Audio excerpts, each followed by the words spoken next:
الحمد لله نحمده ونستعينه ونستغفره ونؤمن به ونتوكل عليه ونعوذ بالله من شرور أنفسنا ومن سيئات أعمالنا من يهده الله فلا مضل له ومن يضلله فلا هادي له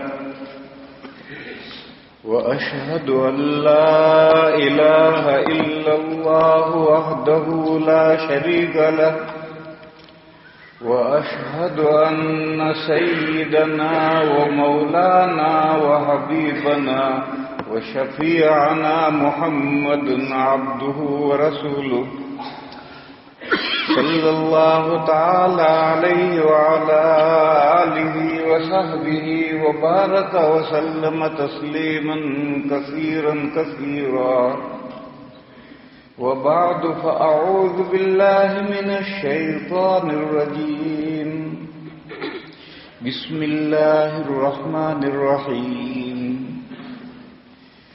ما كان محمد أبا أحد من رجالكم ولكن رسول الله وخاتم النبيين وكان الله بكل شيء عليما صدق الله مولانا العظيم صدق رسوله النبي الكريم.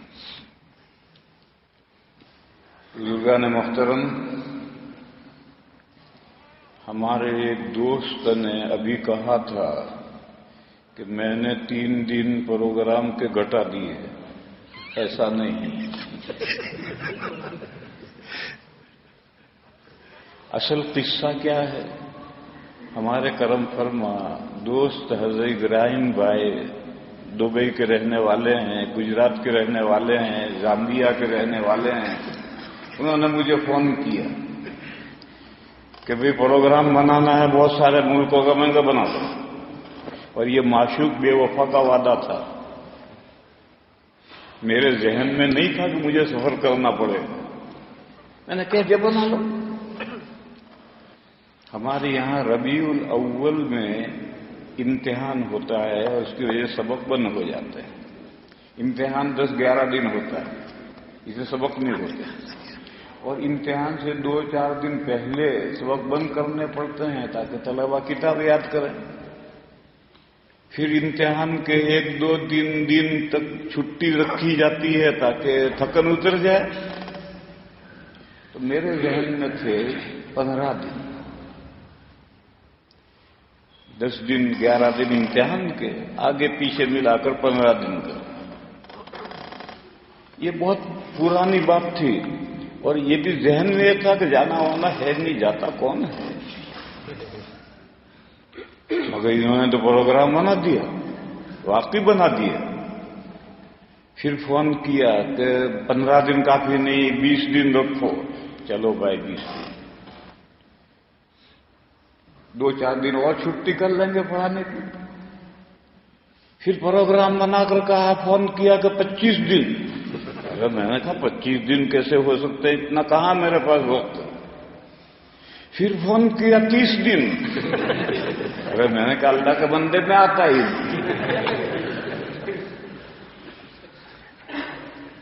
تو پھر انہوں نے مجھے پھانسنے کے لیے دن کم کیے، 25 دن کیے. تو گھٹائے 3 دن انہوں نے، میں نے نہیں دیتا. میں نے تو کہا میں آتا ہی. تو انہوں نے ادھر سے کچھ دن کاٹے، کچھ اور ادھر سے کاٹے، اور 25 دن رکھے. 5 اور 5 کے بیچ کی جنوری کی رات میں چلا اور 30 کی شام کو دیوبند پہنچوں گا انشاءاللہ. اور طلبہ میں اعلان کر کے آیا ہوں کہ 31 کو سبق پڑھاؤں گا. غرض قصور میرا نہیں، ابراہیم بھائی کا. انہوں نے گھٹایا ہے، اور گھٹایا نہیں، پہلے بڑھاتے بڑھاتے لے گئے ربڑ دور 1 مہینے. پھر جب میں نے انکار کر دیا میں نہیں آتا، تو پھر انہوں نے گھٹا کر کے 25 دن میں لائے. اصل بات کیا ہے، میں مدرس ہوں. اور دارالعلوم دیوبند میں دوہرے کے طلباء 1150 ہیں۔ اب اگر میں نہ رہوں تو ان 1150 طلباء کا وقت ضائع ہوگا، اور وہ اپنے دین کا حاصل کرنے کے لیے وہاں آ کر پڑے ہوئے ہیں، اور ہم ادھر ادھر دنیا میں بھٹکتے پھریں اور ان کا وقت ضائع ہو۔ کل قیامت کے دن اللہ تعالیٰ مجھ سے نہیں پوچھیں گے کہ تم قطر گئے تھے نہیں گئے تھے، مجھے نہیں پوچھیں گے، لیکن یہ ضرور پوچھیں گے کہ 1150 طلباء کا وقت تمہارے پاس امانت تھا، تم نے کیوں ضائع کیا؟ اس کا مجھے حساب دینا۔ اس مجبوری میں میں نے یہ بات عرض کی تھی، 1 مہینہ کیا تھا، گھر بڑھا کر کے 6 دن قطر کو دیے تھے، پھر جب یہ ہوا تو انہوں نے گھٹائے 3 دن ہیں، انہوں نے گھٹائے ہیں۔ میں نے تو بالکل ہی پروگرام ہی کا انکار کر دیا تھا، میں سفر کرتا ہی نہیں۔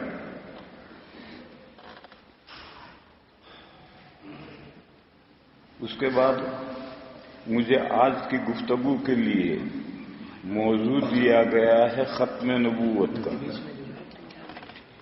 ختم نبوت کے عنوان سے قرآن کریم میں 100 آیتیں ہیں اور 200 حدیثیں ہیں۔ حضرت مفتی محمد شفیع صاحب قدس سرہ نے ختم نبوت کے نام سے کتاب لکھی، اردو میں چھپی ہوئی ہے بہت دنوں سے، اس میں وہ ساری 100 آیتیں بھی اکٹھا ہیں، 200 حدیثیں بھی اکٹھا ہیں۔ تو اب اتنا لمبا موضوع تو اس وقت نہیں سمجھایا جا سکتا۔ میں نے ان 100 آیتوں میں سے ایک آیت پڑھی آج کی مختصر صحبت میں، اسی ایک آیت کو سمجھ لو۔ سورہ احزاب میں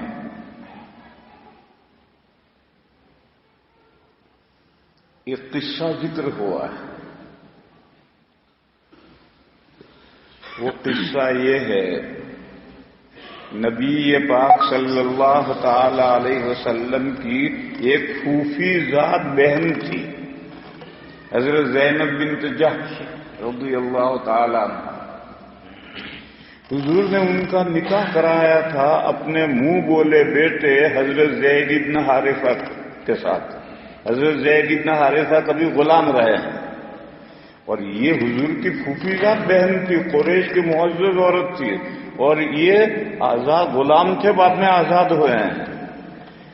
تو حضرت زینب اور ان کے بھائی عبداللہ ابن جحش دونوں تیار نہیں ہوئے اس نکاح کے لیے،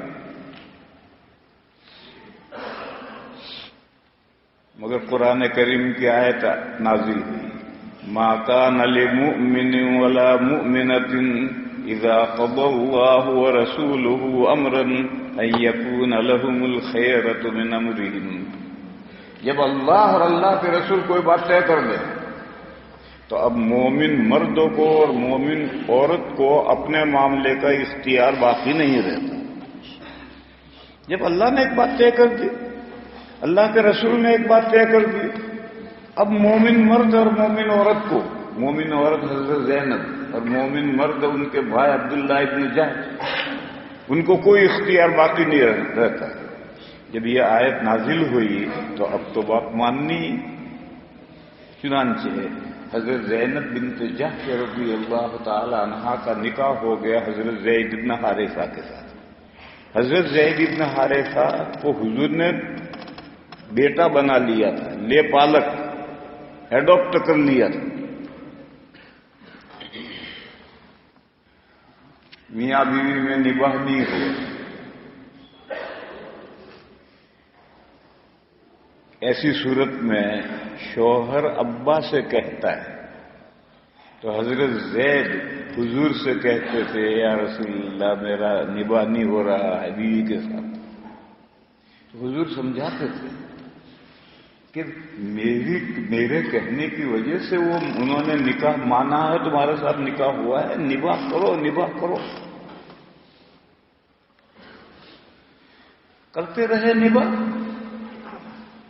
وکان امر اللہ قدرا مقدورا، مگر جو اللہ نے طے کیا وہ ہو کر رہتا ہے۔ ایک وقت آیا کہ حضرت زید نے بیوی کو طلاق دی تھی، حضرت زینب کو طلاق دے دی طلاق۔ حضرت زینب عدت میں بیٹھ گئی، طلاق کی عدت گزارنی۔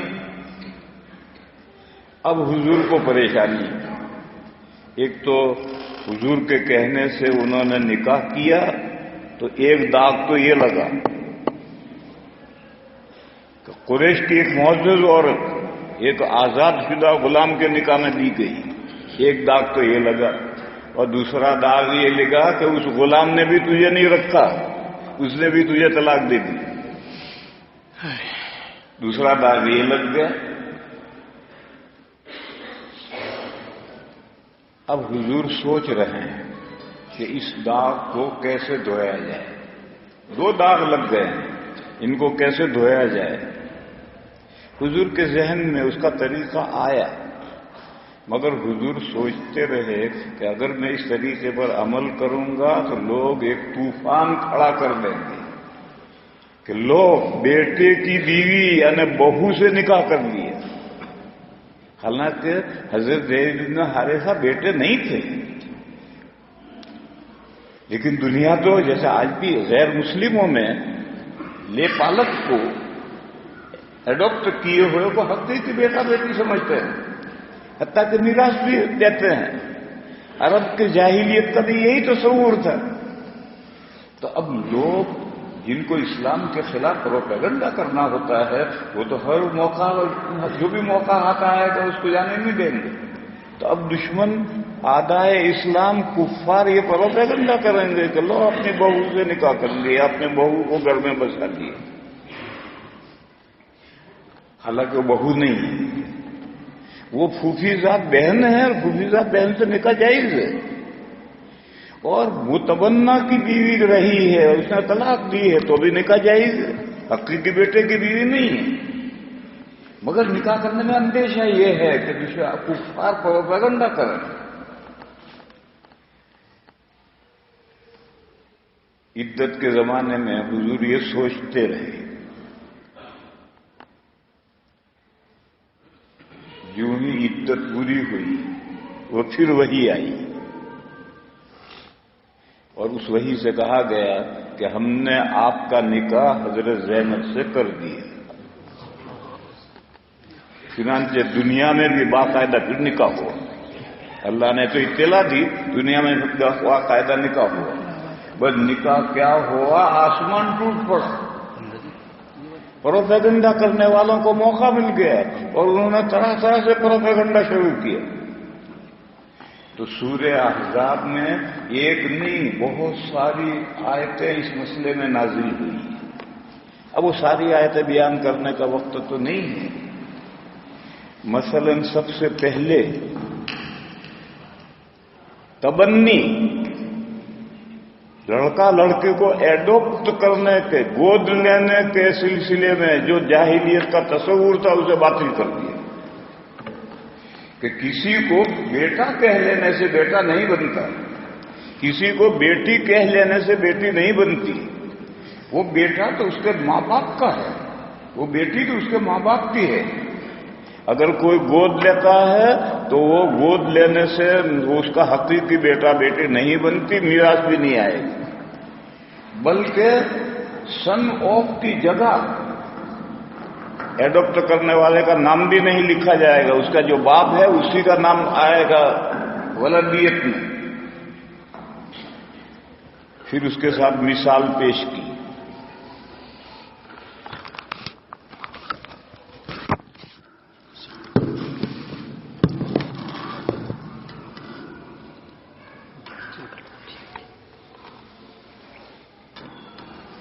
کہ زہار کوئی شخص اپنی بیوی سے یہ کہے انت علیہ کظہر امی، تو میرے لیے ایسی ہے جیسی میری ماں کی پیٹھ، اس کو زہار کہتے ہیں۔ اگر کوئی شوہر بیوی یہ کہہ دے انت علیہ کہ ظاہر امی، تو میرے لیے ایسی ہے جیسی میری ماں کی پیٹھ. تو یہ کہنے سے بیوی کی پیٹھ ماں کی پیٹھ تھوڑی بن جائے گی. بیوی تو بیوی ہے، ماں ماں ہے. لہذا ایسا کہنے سے طلاق نہیں پڑتی. جیسے بعض لوگ جاہل بیوی کو ابا کہہ لیتے ہیں، بیوی کو امی کہہ لیتے ہیں. یہ عربوں کے یہاں تو ابویا ہے، بیوی کو ابویا کہتے ہیں. تو یہ کہنے سے کوئی بیوی باپ تھوڑی بن جائے گی، بیوی ماں تھوڑی بن جائے گی. لیکن قرآن نے کہا کہ یہ گندی بات کہی تم نے، قولن منکرن وزورا، جھوٹی بات کہی ہے، گندی بات کہی. لہذا اب بیوی سے تم قریب نہیں جا سکتے. پہلے کفارہ دو زہر کا، پھر جاؤ. اس مسئلے کو صاف کیا کہ تمہاری جو بیویاں ہیں جن کو تم نے ماں کی مانند کہہ دیا ہے، وہ کہنے سے ماں نہیں بنی. انما امہاتکم اللتی ولدنکم. پھر یہ کہا کہ اسی طرح جو تم نے پکارا ہے کسی کو میرا بیٹا، میرا میری بیٹی، تو بیٹا بیٹی نہیں ملے، تو بیٹا بیٹی جس کے ہیں اسی کے ہیں. یہاں سے یہ مضمون سورہ احزاب میں شروع ہوا ہے، اور شروع ہوتے ہوتے اس آیت تک آیا ہے. فرمایا حضرت محمد مصطفیٰ، قرآن حضور کا نام نہیں لیتا. یا ایھا النبی، یا ایھا الرسول نام نہیں لیتا، مگر 4 جگہ نام لیا ہے. قرآن کریم میں 4 جگہ حضور کا نام لیا ہے، کیونکہ اس میں وصف اور اس میں علم میں فرق ہے. ایک تو کہ مفتی صاحب، تو مفتی صاحب تو کوئی بھی ہو سکتا ہے، اور یہ کہیں علی، حضرت علی، تو حضرت علی تو متعین آدمی ہے. تو اگر نبی یا رسول اللہ کہتے تو بات وہاں پکی نہ ہوتی. اس لیے 4 جگہ پر نام لیا، ان میں سے ایک جگہ یہ ہے جہاں نام لیا ہے کہ ما کان محمد، ما کان رسول اللہ نہیں کہا، ما کان محمد ابا احد من رجالکم. حضرت محمد مصطفیٰ صلی اللہ تعالی علیہ وسلم تمہارے مردوں میں سے کسی کے باپ نہیں. جب مردوں میں سے بچوں کے باپ ہیں، حضور بچوں کے باپ تھے، مردوں کے باپ نہیں. نبی پاک صلی اللہ تعالی علیہ وسلم کے 4 صاحبزادے یا 3 صاحبزادے ہوئے ہیں. سب سے پہلے قاسم، پھر عبداللہ، اور آخر میں ابراہیم. یہ جو عبداللہ ہیں انہی کو طیب بھی کہتے تھے، طاہر بھی کہتے تھے. اور بعض کہتے ہیں کہ نہیں، طیب و طاہر الگ تھے. وہ چوتھا لڑکا تھا جو طیب و طاہر دونوں کہلاتا تھا. تو بہرحال 3 لڑکے تھے، 4 لڑکے تھے، اور کوئی لڑکا 2 سال کا نہیں ہو. 2 سال کی عمر سے پہلے انتقال ہو. تو بچوں کے باپ تو بیٹیاں بڑی ہوئی، بیٹیاں بالغ ہوئی. 4 صاحبزادیاں تھیں حضور کی. سب سے بڑی حضرت زینب، ان کے بعد ام کلثوم، ان کے بعد رقیہ، اور سب سے چھوٹی صاحبزادی حضرت فاطمہ. ان 4 صاحبزادیوں میں سے 3 صاحبزادیوں کا انتقال حضور کے سامنے ہو گیا، اور سب سے چھوٹی صاحبزادی حضور زندہ رہی، اور حضور کی وفات کے بعد 6 مہینے کے بعد ان کا بھی انتقال ہو گیا. تو بیٹیاں تو بڑی ہوئی ہیں، سب کی شادیاں ہوئی ہیں. سب سے بڑی بیٹی حضرت زینب، ان کی شادی ہوئی ان کے خالہ زاد بھائی سے، ابو العاص سے. یہ ابو العاص ان کے خالہ زاد بھائی تھے.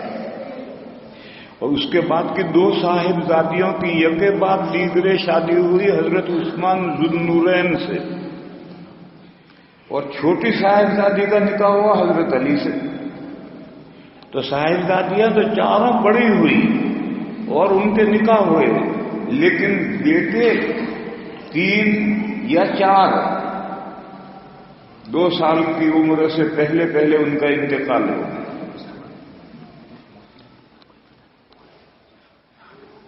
بیٹیاں بڑی ہوئی، بیٹے بڑے نہیں ہوئے، اللہ نے پہلے ہی لے لیا. اس میں کیا حکمت؟ ایک صحابی نے اس کی حکمت بیان کی کہ لو کان بعد النبی صلی اللہ علیہ وسلم نبوۃ لعاش ابراہیم.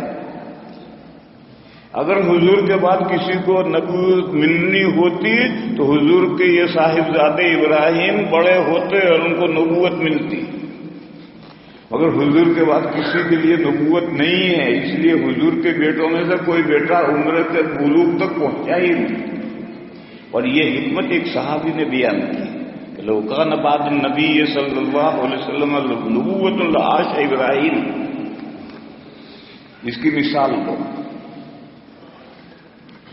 عیسائی کہتے ہیں کہ عیسیٰ علیہ الصلوۃ والسلام اللہ کے بیٹے ہیں.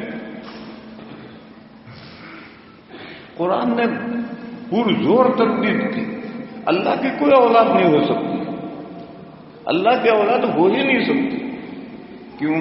اللہ کی اگر اولاد ہے تو وہ اولاد بھی خدا بنے گی. اللہ کی اولاد ہے تو اولاد بھی اللہ بنے گی. تو اللہ ایک کہاں رہا؟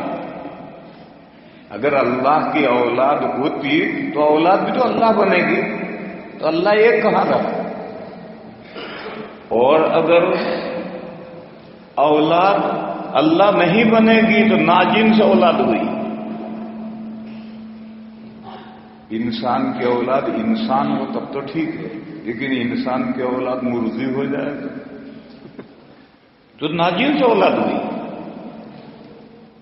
لہذا اللہ کی اولاد ہو نہیں سکتی عقلاً. 2 ہی احتمال. اللہ کی اولاد اگر ہوگی تو وہ بھی اللہ ہوگی، تو خدا ایک کہاں رہا؟ لا الہ الا اللہ ختم ہو گیا. اور اگر اولاد ہے اور وہ اللہ نہیں ہوئی تو وہ اللہ کی ناجنس اولاد ہوئی. اور ناجنس اولاد ہونا یہ تو بہت بڑا عیب ہے. اسی طریقے سے حضور کی یہ لڑکے زندہ رہتے بالغ ہوتے تو نبی بنتے نہیں بنتے.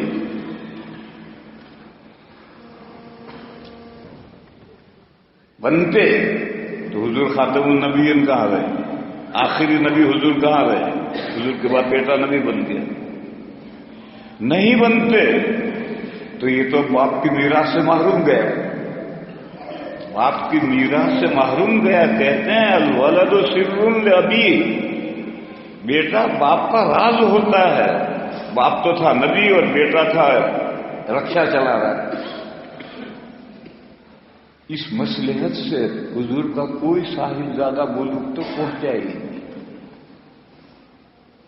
سب بیٹے 2 سال کی عمر سے پہلے ان کا انتقال ہو گیا. جب 2 سال سے پہلے انتقال ہو گیا تب حضور کی بہو ہونے کا سوال کہاں رہا؟ بیٹا بالغ ہو شادی کرے تو وہ بہو. یہاں تو کوئی لڑکا بلوغ تو پہنچا ہی نہیں، مرد کی عمر کو پہنچا ہی نہیں، تو بہو کا کہاں سے سوال ہے؟ پھر تو جب پروپیگنڈا کرتے ہو کہ اپنی بہو کو اپنے گھر میں بسا لیا. حضور کی بہو کہاں سے ہوگی جب کوئی بیٹا مرد کی عمر کو پہنچا ہی نہیں؟ تو فرمایا ما کان محمد ابا احد من رجالکم، تمہارے مردوں میں سے کوئی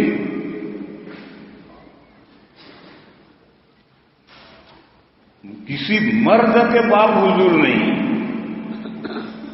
بچوں کے باپ ہوئے ہیں لیکن بالغ مرد کے باپ حضور نہیں ہیں. جیسے بہو کا سوال ختم. یہ وہ جو مسئلہ تھا جو کافروں نے پروپیگنڈا کیا تھا، قرآن کا جواب دیا تھا. پھر استدراک، آپ حضرات عربی نہیں جانتے. استدراک کہتے ہیں ایک کلام ہے، اس سے ایک شبہ پیدا ہوتا ہے، اس کا جواب دینے کے لیے لاکن سے کلام بڑھایا جاتا ہے، اس شبے کا جواب دیا جاتا ہے. اس کو استدراک کہتے ہیں. لاکن سے کیا شبہ پیدا ہوتا ہے کہ بھئی حضور کا کوئی بیٹا بلوغ کی عمر کو پہنچا ہی نہیں، یہ کوئی منقبت تھوڑی ہے، کوئی تاریخ تھوڑی ہے، یہ تو کمی ہے۔ یہ شبہ پیدا ہوتا ہے کہ کسی مرد کا حضور کا کوئی بیٹا بلوغ کی عمر کو نہیں پہنچا، یہ تو ایک کمی ہے۔ تب اس کا جواب دینا ہے اور اس کے لیے لاطین سے کلام بڑھائیں گے۔ یہاں ایک لطیفہ سنو، جب انگریزوں نے متحدہ ہندوستان پر قبضہ کیا، متحدہ ہندوستان جس کے اب ٹوٹ کر کے 8 ملک بن گئے، انڈیا، پاکستان، افغانستان، بنگلہ دیش، نیپال، تبت، برما، رنگون، یہ سب متحدہ ہندوستان ہے۔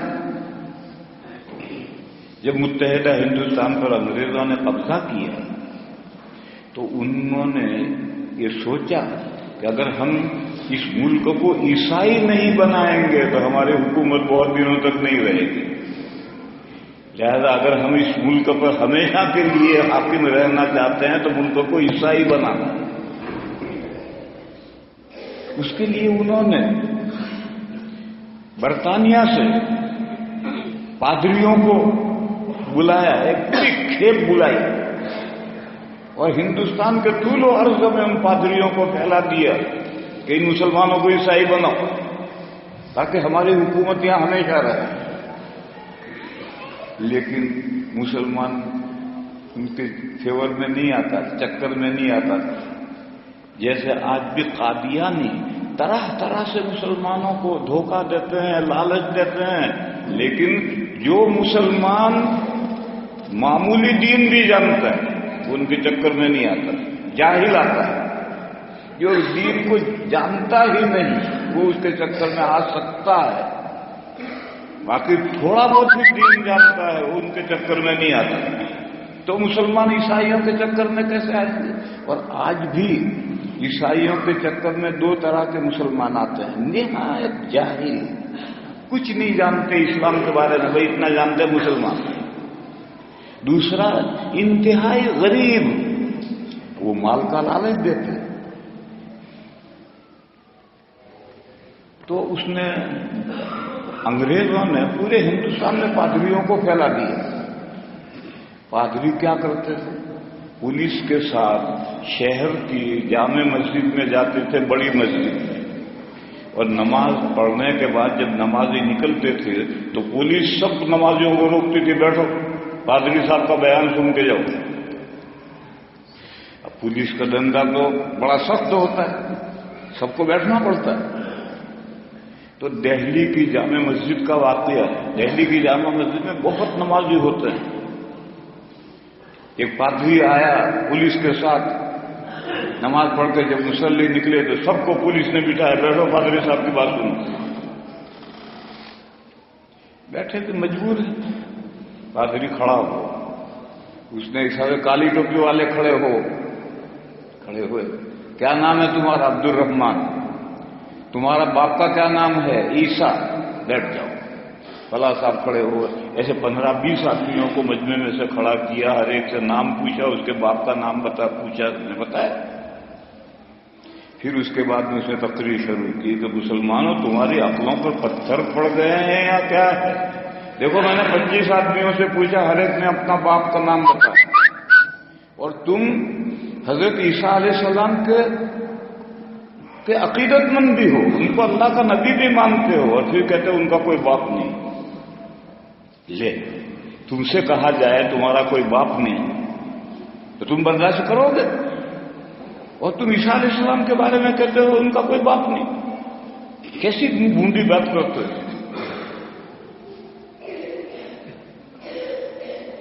جاؤ اگلی نماز میں آؤ تو اپنے مولویوں سے پوچھ کر جواب لائیو، جب تمہارا باپ، تم بغیر باپ کے نہیں ہو سکتے ہو تو عیسیٰ علیہ السلام کو تم بغیر باپ کا کیسے کہتے ہو؟ اس کا جواب لائیے۔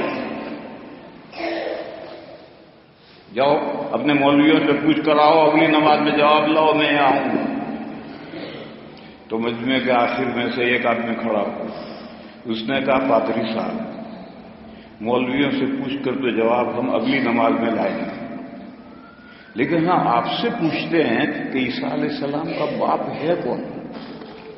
ہمارے نزدیک نہیں ہے، تمہارے نزدیک ہے، تو آپ بتائیے عیسیٰ علیہ السلام کا باپ کون ہے؟ کہا گاڈ، اللہ تعالیٰ باپ۔ اس نے کہا اچھا گاڈ باپ ہے، عیسیٰ علیہ السلام کا فادر گاڈ ہے؟ جی اللہ تعالیٰ کے بیٹے ہیں وہ۔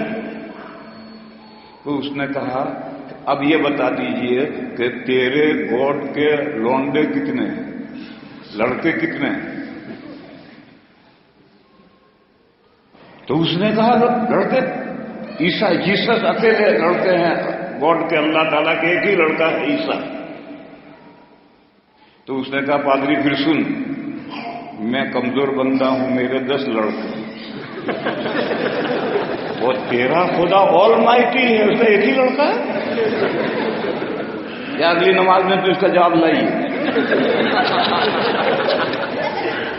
وہ گیا پھر اگلی نماز میں نہیں آیا۔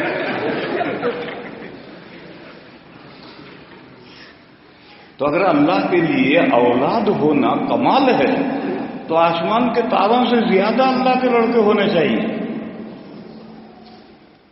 درختوں کے پتوں سے زیادہ اللہ کے لڑکے ہونے چاہیے، بیابان کے ریت کے ذروں سے زیادہ اللہ کے لڑکے ہونے چاہیے، اگر لڑکا ہونا کمال ہے۔ اور اگر عیب ہے تو ایک بھی ہونا عیب ہے، ایک لڑکا ہونا بھی عیب ہے۔ اور عیب کب بنے گا؟ بیٹا خدا بنے گا نہیں بنے گا۔ اگر خدا بیٹا بھی خدا تو لا الہ الا اللہ کہاں رہا، اللہ ایک کہاں رہے؟ اور اگر بیٹا خدا نہیں ہے تو انسان کے گھر میں کتیا پیدا ہوگی، ناجیز پیدا ہوگی اولاد، تو عیب ہے ناجیز کا اولاد ہوگا۔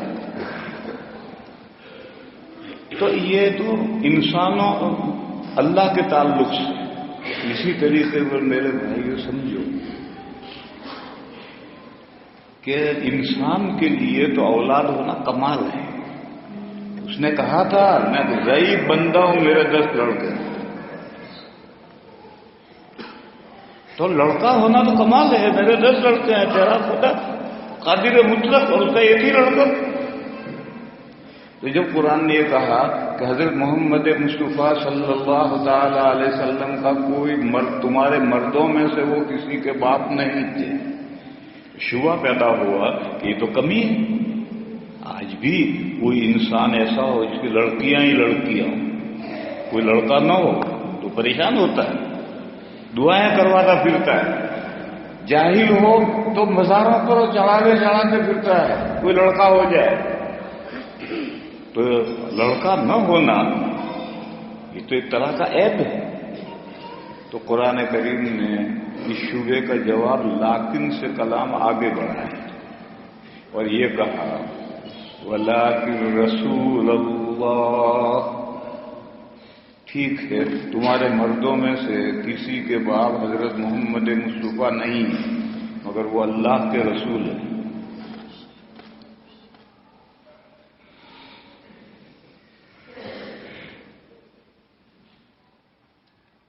اور رسول اپنی امت کا روحانی باپ ہوتا ہے، اور امت حضور کی کتنی بڑی ہے، اگر آسمان کے تارے گنے جا سکتے ہیں تو امت گنی جا سکتی ہے، درختوں کے پتے گنے جا سکتے ہوں تو امت گنی جا سکتی ہے، ریت کے ذرے گنے جا سکتے ہیں تو حضور کی امت گنی جا سکتی ہے۔ اتنی بڑی تعداد کے حضور روحانی باپ ہیں، تو اگر لڑکے ہوتے بھی تو کتنے ہوتے؟ کنگ عبدالعزیز رحمہ اللہ کے 40 لڑکے ہیں، آج کل عبداللہ چل رہے ہیں، اب آخری آ رہے ہیں، تو 40 ہوں گے، کتنے ہوں گے؟ نسبی اگر بیٹے ہوں گے تو 40 ہوں گے، 50 ہوں گے، اور کتنے ہوں گے؟ اور یہ تو روحانی باپ ہے جس کی تعداد کوئی گن نہیں سکتا۔ روحانی باپ کو سمجھو کیا ہوتا ہے، روحانی باپ کیا ہوتا ہے؟ جب میں طالب علم تھا تو حضرت الاستاذ مفتی مہدی حسن صاحب قدس سرہ کے ساتھ خادم بن کر شاہجہاں پور ہم گئے. وہاں سے جب واپسی ہوئی تو طوفان میل میں مفتی صاحب کی ریزرویشن تو فرسٹ کلاس میں تھا، ہم نے وہاں بٹھا دیا. ہمارا ریزرویشن تھرڈ کلاس میں تھا. گاڑی بھری ہوئی، کہیں گھسنے کی جگہ نہیں. تو ہم 2 خادم گئے تھے، مولوی محمود نیپالی اور میں. وہ کہیں الگ ڈبے میں چڑھ گئے، میں ایک ڈبے کو لٹک گیا. وہاں سے گاڑی شاہجہاں پور سے روانہ ہوئی، اگلے اسٹیشن پر جا کے رکی تو وہ مولوی محمود اتر کر میرے پاس آئے، چلو چلو چلو،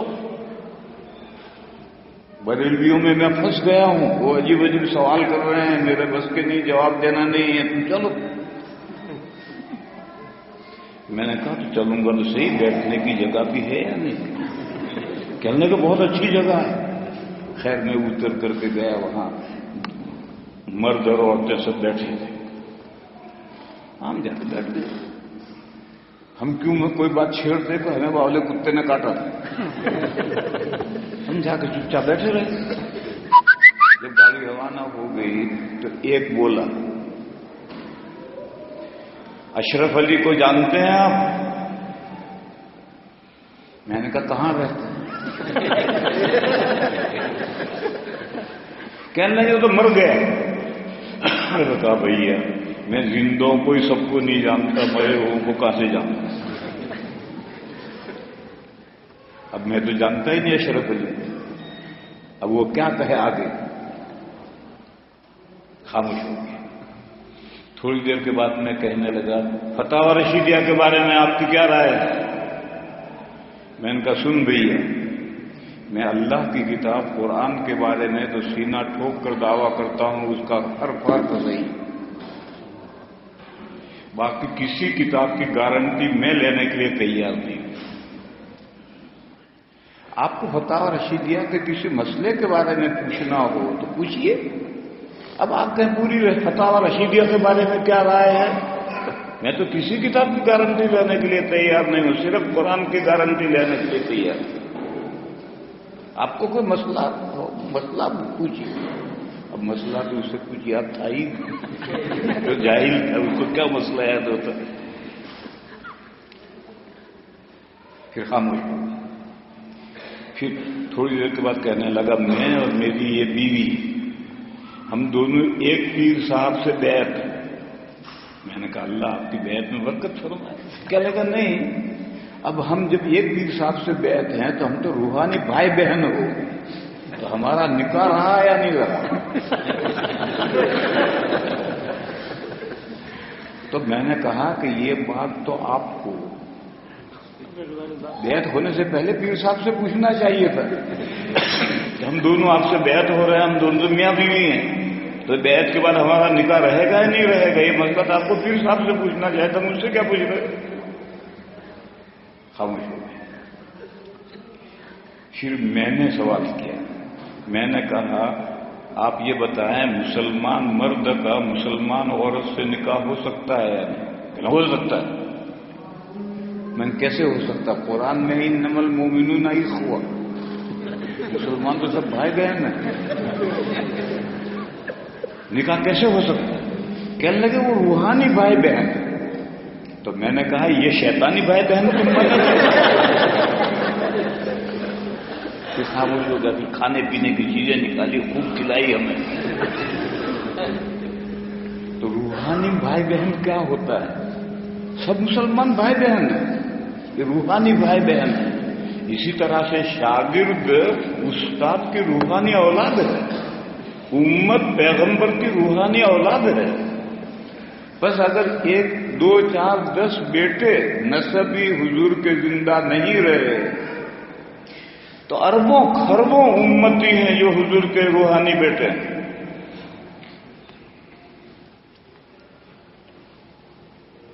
پھر ایک دوسرا سوال ہے. وہ سوال یہ ہے کہ یہ تو حضور رسول اللہ ہے اور حضور کے امتی، کل آئندہ پھر دوسرا رسول اللہ ہے، اس کے بھی امتی ہوں گے. اور ہو سکتا ہے وہ جو دوسرا امت دیا ہے اس کی امت حضور کی امت سے بڑھ جائے. تو کہا آگے کوئی رسول نہیں آنا. نبی پاک صلی اللہ علیہ وسلم سلسلے انبیاء کی آخری کڑی. اب قیامت تک امت حضور ہی کی رہے گی. لہذا کوئی یہ سوچے ٹھیک ہے حضور اللہ کے رسول ہیں اور حضور کی امت ہے، کل کو دوسرا رسول اللہ ہے اس کی بھی امت ہوگی اور وہ امت حضور کی امت سے بڑی ہو سکتی جیسے حضور کی امت موسیٰ علیہ السلام کی امت سے بڑی ہے اور بہت بڑی ہے.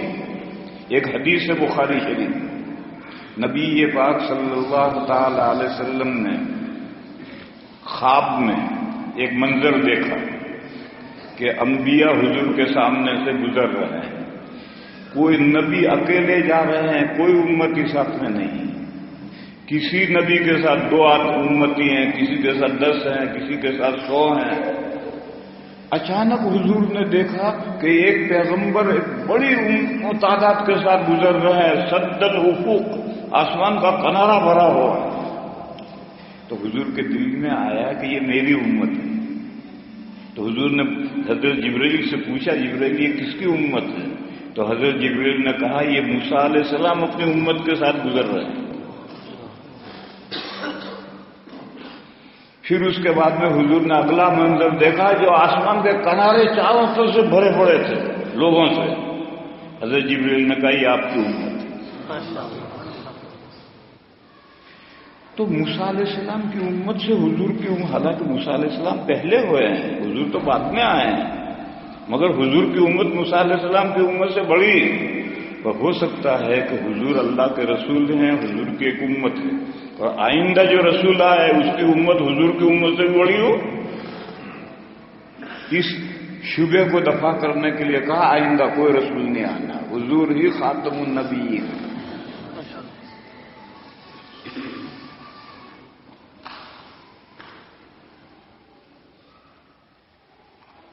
آئندہ کوئی نبی نہیں آنا.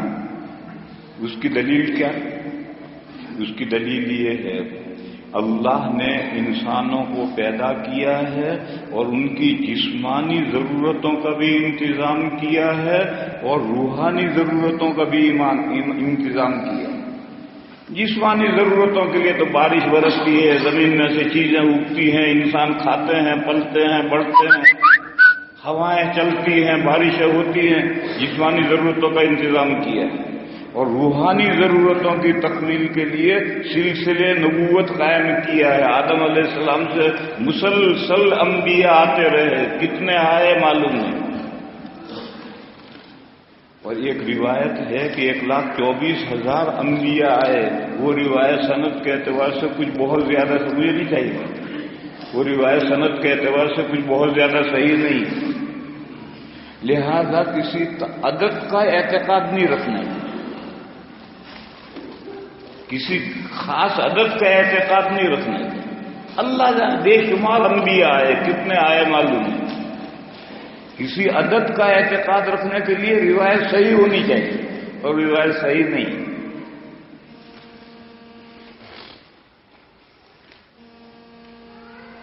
حضور سے پہلے جتنے انبیاء آئے ان میں سے بڑے انبیاء پر اللہ کی کتابیں نازل ہوئی،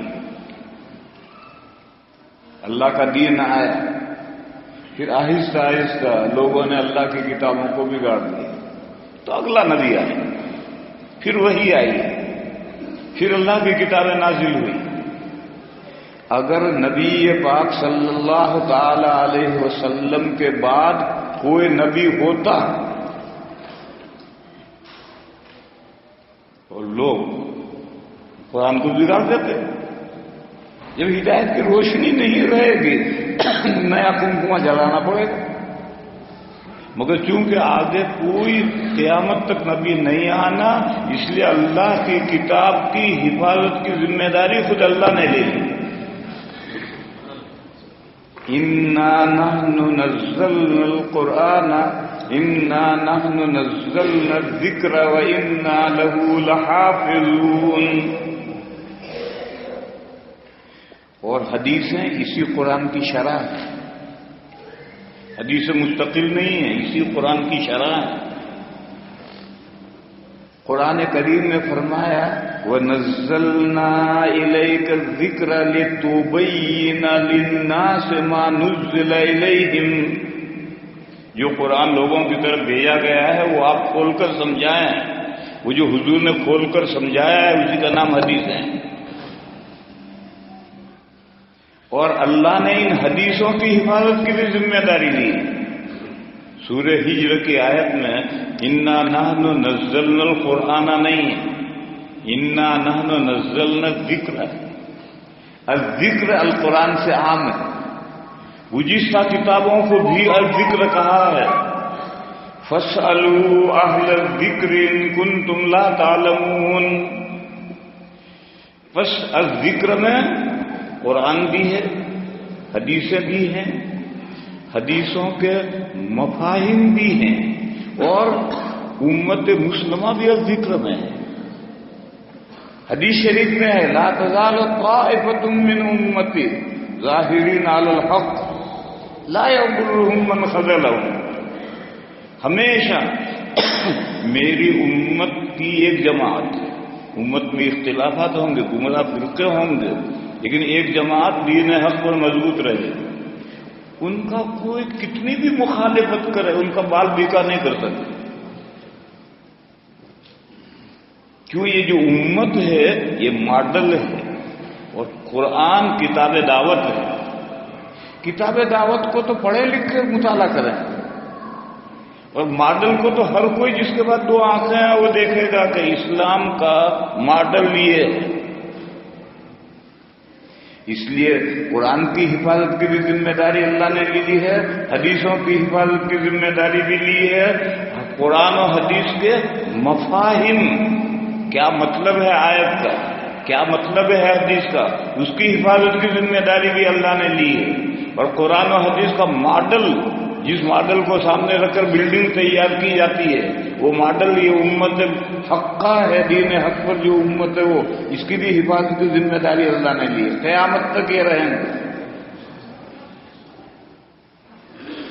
اور میرے بھائیوں، یہی وہ ماڈل ہے جس کو حفاظت کے لیے آپ کے مدارس اسلامیہ عربیہ ہیں. آپ کی جو مدارس اسلامیہ عربیہ ہیں یہ اسی ماڈل کی حفاظت کے لیے ہیں. اگر دین کی تعلیم نہیں رہے گی تو ماڈل نہیں رہے گا. اور جب تک دین سیکھنے سکھانے کا سلسلہ چلتا رہے گا انشاءاللہ امت ظاہرہ علی الحق موجود رہے گی. اور یہ بات میں اور آپ نہیں سمجھتے، امریکہ سمجھتا ہے. وہ پورا ایڑی چوٹی کا زور لگاتا ہے کہ دنیا میں سے مدرسے ختم ہو جائے. امریکہ سب سمجھتا ہے، ہم سے زیادہ سمجھتا ہے. اور وہ پوری دنیا میں سے ہر ملک میں سے مدارس اسلامیہ کو ختم کرنا چاہتا. دارالعلوم نہیں چاہیے. اور جب مدارس اسلامیہ ختم ہو جائیں گے، دین کے پڑھنے پڑھانے کا سلسلہ ختم ہو جائے گا، تو وہ امت حق کا باقی نہیں رہے گی.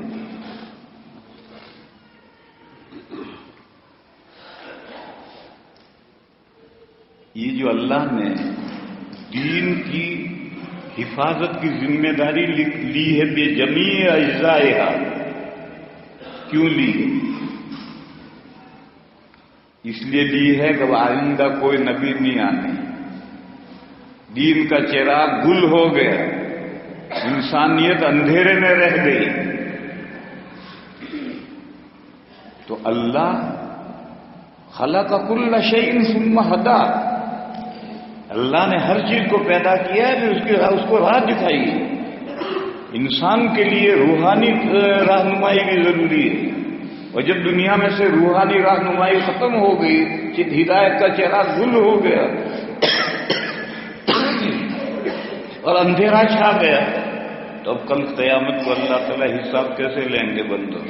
بندے کہیں گے پروردگار ہم آپ کا دین جانتے ہی نہیں تھے اور جان سکتے بھی نہیں تھے. بس لوگوں کے پاس کوئی عذر، ان کو لوگوں کو پکڑنے کا کوئی عذر نہیں رہے.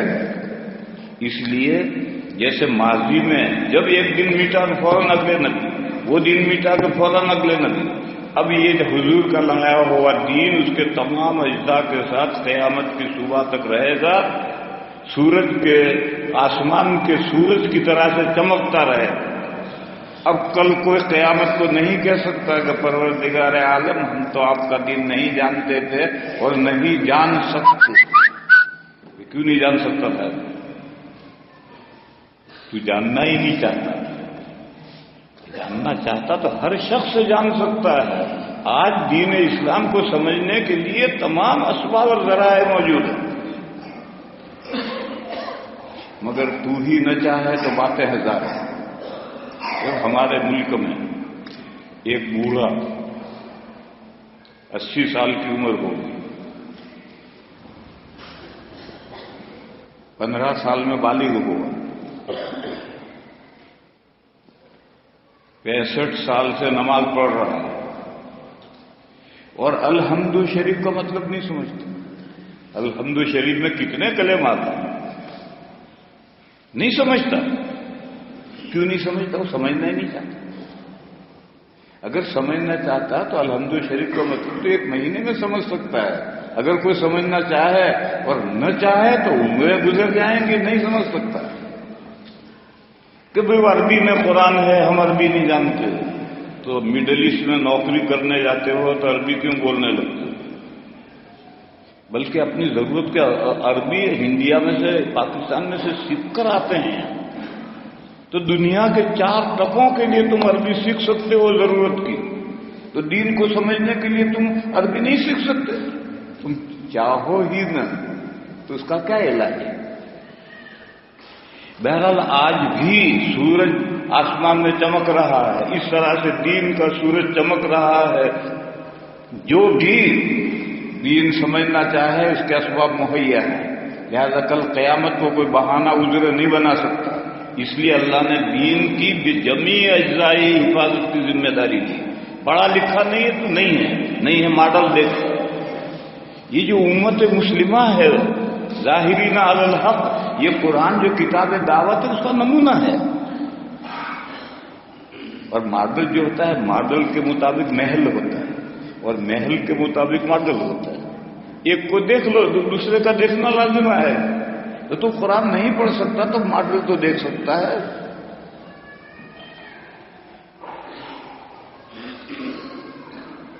قادیانی جاہل مسلمانوں کے سامنے، جاہل کیا 100% جاہل نہیں، تھوڑا بہت جانتا بھی ہے، ان مسلمانوں کے سامنے، بے خبر مسلمانوں کے سامنے ایک سوال رکھتے ہیں اور ایسا جھوٹا سوال رکھتے ہیں کہ آدمی چیبے کو نمتا، کیا کروں، پھنس جاتا ہے۔ وہ یہ پوچھتے ہیں، ایک جاہل مسلمان سے پوچھتے ہیں، بتاؤ نبوت رحمت ہے یا زحمت ہے؟ تو کون مسلمان کہے گا کہ زحمت ہے؟ زحمت یعنی مصیبت ہے۔ کون کہے گا کہ نبوت مصیبت ہے، زحمت ہے؟ کون کہے گا؟ ارے کہے گا رحمت ہے۔ اور اگر کوئی کہے کہ وہ زحمت ہے، مصیبت ہے، تو فوراً آیت پڑھیں گے وما ارسلناک الا رحمۃ للعالمین۔ بہرحال جواب یہی دے گا کہ نبوت رحمت ہے۔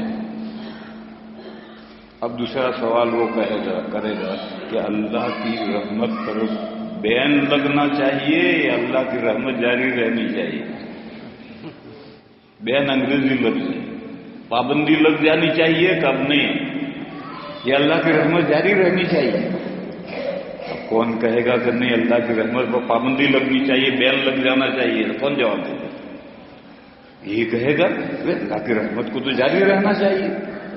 تو وہ یہ کہے گا پھر حضور کے بعد میں ہمارا مرزا خبیث نبی ہے، اس کی نبوت مانو۔ اب مسلمان کے بھی پونم میں پڑ گئے، نہ مانے تو کیا جواب دے، اور مانے تو کیسے مانے؟ یہ دام ہم رنگ زمین ہے، پرندہ اس میں پھنس جاتا ہے۔ تو یہ قادیانیوں کا ایک سوال جواب ہے پھنسانے کے لیے. میرے بھائیوں اس کا جواب سنو. بارش اللہ کی رحمت ہے یا رحمت ہے، عذاب ہے؟ ہر ایک کہے گا بارش رحمت ہے، لیکن ہر ایک جانتا ہے کہ بارش رحمت کب ہے؟ جب بوقت ضرورت ہو اور بقدر ضرورت ہو. اگر بے موسم بارش ہو جائے تو ساری فصلیں تباہ ہو جائیں. وہ بارش رحمت نہیں ہے. اور بارش موسم میں ہو اور ہوتی ہی رہے تو طوفان نوح بن جائے. بارش رحمت ہے جب بوقت ضرورت ہو اور بقدر ضرورت. نبوت بھی رحمت ہے. کب رحمت ہے؟ بوقت ضرورت. جیسا حضور سے پہلے ایک دن مٹ جاتا تھا تو دوسرا نبی آتا تھا. وہ دن لایا، وہ مٹ جاتا تھا تو اگلا نبی آتا تھا. نبی پاک صلی اللہ تعالی علیہ وسلم جس دین کو لے کر آئے ہیں اس کے تمام اجزاء کے ساتھ قیامت تک باقی رہنا ہے. اس کی حفاظت کی ذمہ داری اللہ نے لے لی. اب بتاؤ، بارش ہو گئی کھیتی کی ضرورت کے وقت، اب مزید بارش کی کیا ضرورت ہے؟ اب تو مزید اگر بارش ہوگی تو کھیتی تباہ ہوگی یا سیلاب آئے گا. کھیتی کو ضرورت پیش آئے اور پھر بارش ہو تو رحمت. تو حضور کا لایا ہوا دن دنیا سے ختم ہو جائے تو پھر نیا نبی آئے اور نئی وحی آئے اور نئی دن پیش کرے. حضور کا لایا ہوا دن تو قیامت تک رہنے والا ہے، تو ختم ہونے والا نہیں ہے. بس جھوٹی نبوتیں جتنی ہیں یہ بے موسم کی بارش ہے، بے ضرورت بارش ہے. اور مثال دیکھو، یہ دیوار اس میں پلاسٹر بڑا شاندار نظر آ رہا ہے. اگر یہ دیوار میں پلاسٹر نہ ہوتا اور مستری تسلے میں مسالہ لا کر دیوار مارتا اور کرنی سے گھومتا اور دیوار کرتا ٹھیک کر رہا. اب اگر کوئی مستری تسلے میں گارا لے کر آ کر اس دیوار کے اوپر مسالہ مارے تو دیوار خوبصورت ہوگی یا بدصورت ہوگی؟ وہ تو دیوار میں عیب پیدا کرے. تو جب حضور کا لایا ہوا دین یہ جمیع اجزاء ہی موجود ہے تو اب نیا نبی آ کر کیا کرے گا؟ پلاسٹر شدہ دیوار کو بگاڑے گا، سنوارے گا نہیں. سنوار کر تو حضور سنوار کر گئے اور وہ ویسی ہی دیوار پلاسٹر شدہ تر و تازہ ہے. اب جھوٹا نبی آ کر کے دیوار کو بگاڑے گا، سنوارے گا کیا؟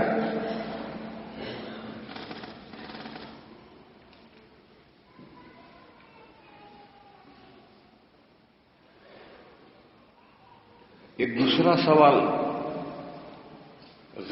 قادیانی ایک دوسرا سوال کرتے ہیں، اس کا جواب اچھی طرح سمجھو. وہ اپنی گاڑی پر، اپنے گھر کے دروازے پر، اپنے ماتھے پر اسٹیکر چپکاتے ہیں، سینے پر اسٹیکر ماں محمد مما محمد ابا احد من رجالکم ولکن رسول اللہ و خاتم النبیین. یہ اسٹیکر ہر جگہ لگائیں گے، گاڑی پر بھی، گھر کے دروازے پر بھی، اپنے ماتھے پر بھی، اپنے سینے پر بھی، اور کہیں گے ہم حضور کو خاتم النبیین مانتے ہیں. جب خاتم النبیین مانتے ہو تو پھر تمہارا مرزا نبی کیسے بن گیا؟ نبی تمہارا مرزا کیسے نبی بن گیا؟ تو اب وہ سمجھائیں گے کہ دیکھو، ایک نبی تشریع ہوتا ہے اور ایک نبی امتی ہوتا ہے. تو ہمارا مرزا جو ہے حضور خاتم النبیین تھے، یعنی تشریع نبوت ختم، مگر امتی نبی بن سکتا ہے حضور کے بعد بھی، اور ہمارا مرزا امتی نبی تھا.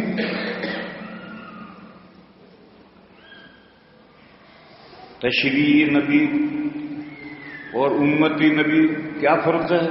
تشریع نبی وہ ہے جس کی نبوت مستقل ہے، وہ کسی نبی کے تابع نہیں ہے. اور امتی نبی وہ ہے جو کسی نبی کے ماتحت اس کی پیروی کر کے اتباع میں کمال پیدا کرے تو اللہ تعالیٰ اس کو بھی نبی بنا دیتا ہے. چل تو بھی نبی. یہ امتی نبی. اور وہ مثال دیں گے کہ موسیٰ علیہ السلام کے بعد جو انبیاء بنی اسرائیل آئے ہیں کتابوں میں لکھا ہے کہ 1,00,000 آئے ہیں. اللہ جانے صحیح ہے نہیں, لیکن یہ تو بات طے ہے کہ موسیٰ علیہ السلام کے بعد بہت انبیاء آئے ہیں. ان پر کوئی کتابیں نازل نہیں ہوئی, ان پر کوئی نیا دین نازل نہیں ہوا. وہ تورات ہی کی تبلیغ کرتے تھے, تورات ہی لوگوں کو پہنچاتے تھے. کہا یہ سب امتی نبی تھے, موسیٰ علیہ السلام کی پیروی کرنے والے تھے, ان کو بھی نبوت مل گئی. ایسا نبی پاک صلی اللہ تعالی علیہ وسلم کے بعد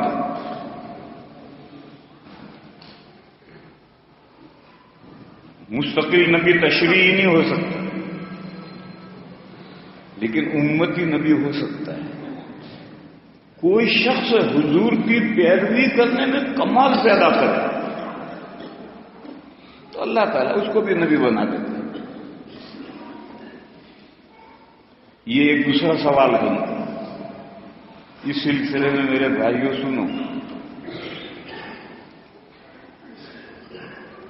حضور کے زمانہ گزرا 1300 سال ہوئے, 14ویں صدی کے شروع میں تیرا مرزا نبی بنا. جھوٹا. یہ بتا ان 1300 سالوں میں کتنوں نے حضور کی پیروی میں کمال حاصل کیا اور وہ نبی بنے؟ کوئی بھی نہیں بنا. وہ یہی جواب دے گا کوئی نہیں بنا.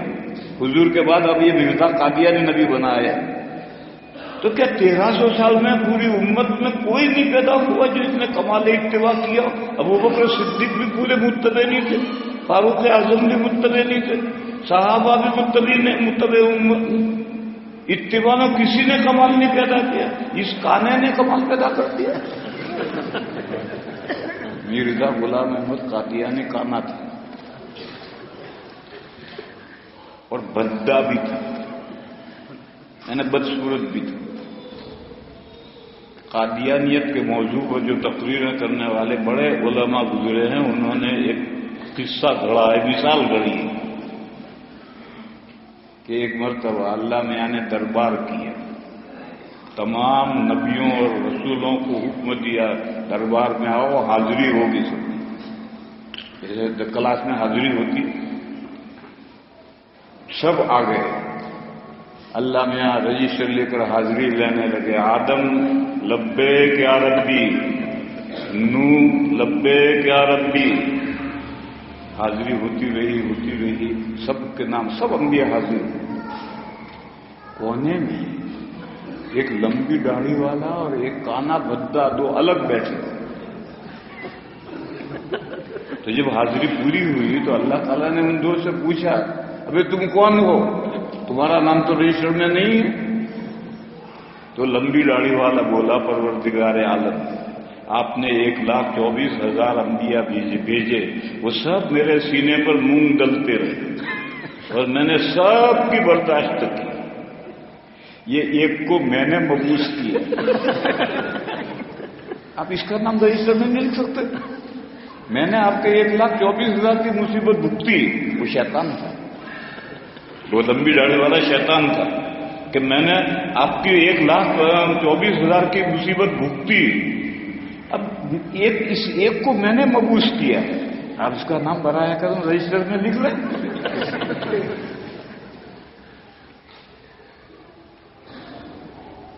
شیطان بھی مبعوث کرتا ہے, وہی بھیجتا ہے. قرآن کریم میں وَكَذَلِكَ جَعَلْنَا لِكُلِّ نَبِيٍّ عَدُوًّا شَيَاطِينَ الْإِنسِ وَالْجِنِّ يُوحِي بَعْضُهُمْ إِلَى بَعْضٍ زُخْرُفَ الْقَوْلِ غُرُورًا.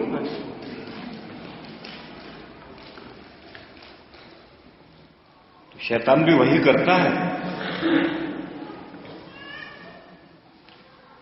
تو آپ ان سے یہ کہیں کہ اگر حضور کی پیروی اور اتباع میں کمال پیدا کرنے سے نبوت ملتی ہے تو 1300 سال تک کوئی امت ہی نہیں ہوگا جس نے کمال پیدا کیا.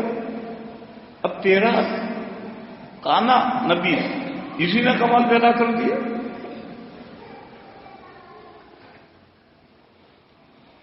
یہ تو ویسی بات ہے. اصل بات سنو.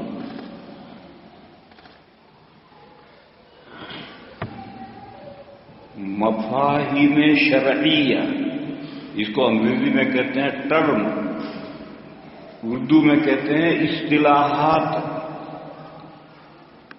تمام اصطلاحات کے معنی جو حضور کے زمانے سے پوری امت سمجھتی چلی آ رہی ہے، اس مفہوم کے ساتھ مانو گے تو مسلمان ہے، ورنہ نہیں. دیکھو صلاۃ، اردو میں کہتے ہیں نماز. نماز کا کیا مطلب ہے؟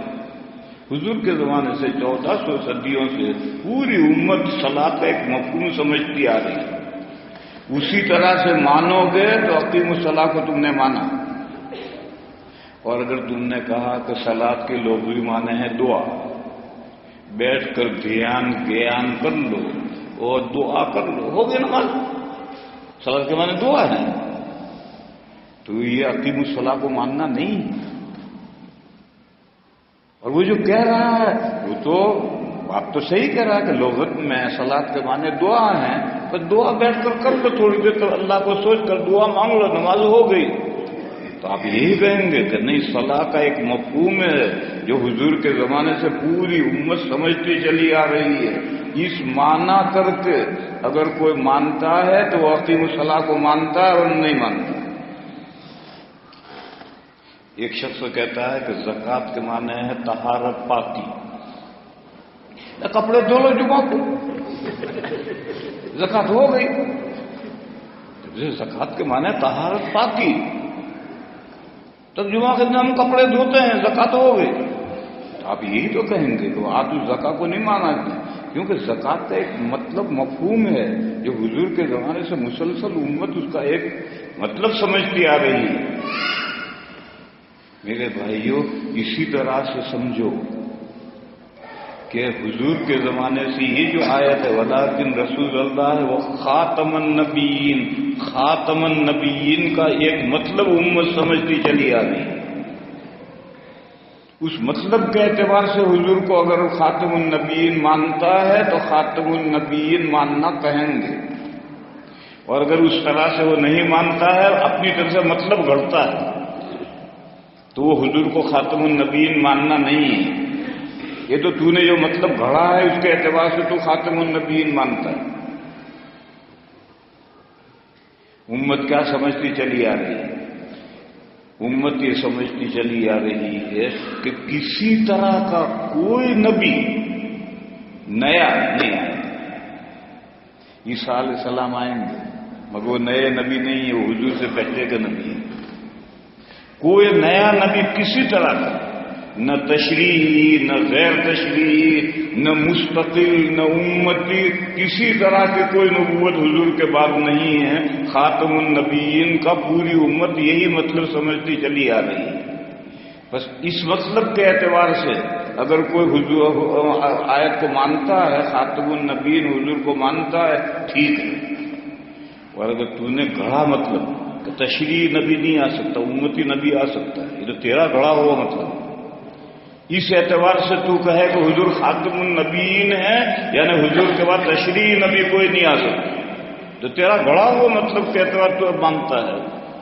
وہ خاتم النبیین حضور کو ماننا نہیں. یہاں رک کر کے ایک مسئلہ اور سمجھ لیں.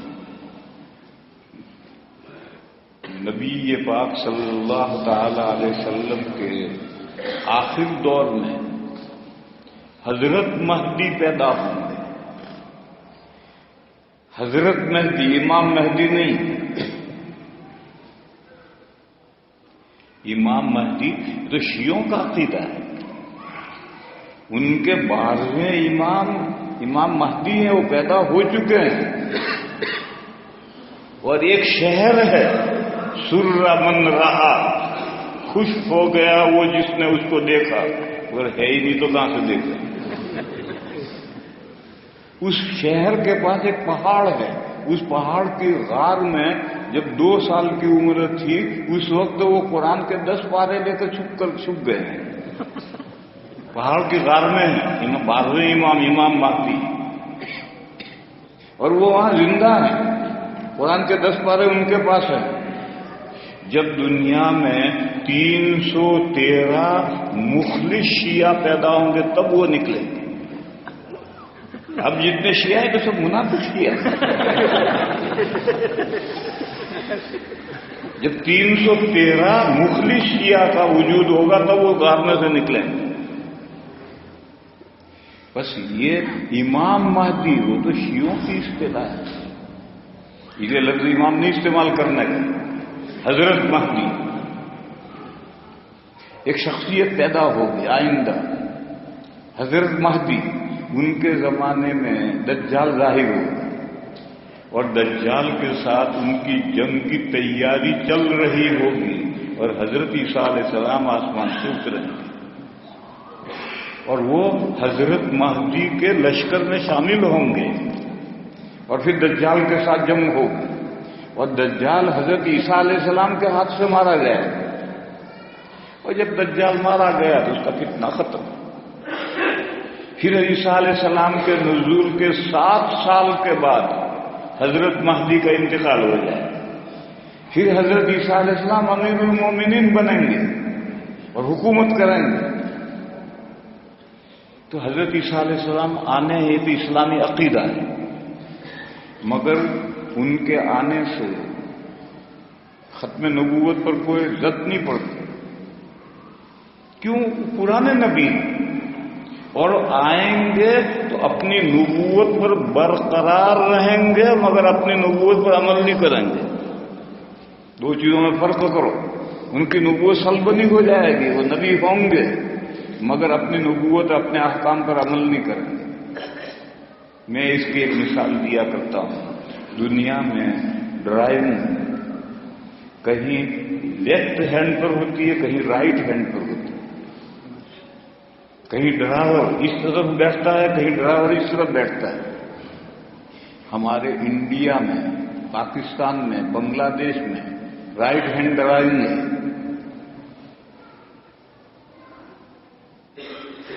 ڈرائیور دائیں طرف بیٹھتا ہے اور اس کا پڑوسی جو ہے بائیں طرف بیٹھتا ہے، اور برطانیہ اور امریکہ میں اس کا الٹا ہے، ڈرائیور بائیں طرف بیٹھتا ہے، دوسرا ادھر بیٹھتا ہے۔ اس کو لیفٹ ہینڈ ڈرائیونگ اور رائٹ ہینڈ ڈرائیونگ کہتے ہیں۔ دنیا میں 2 طرح سے ہیں۔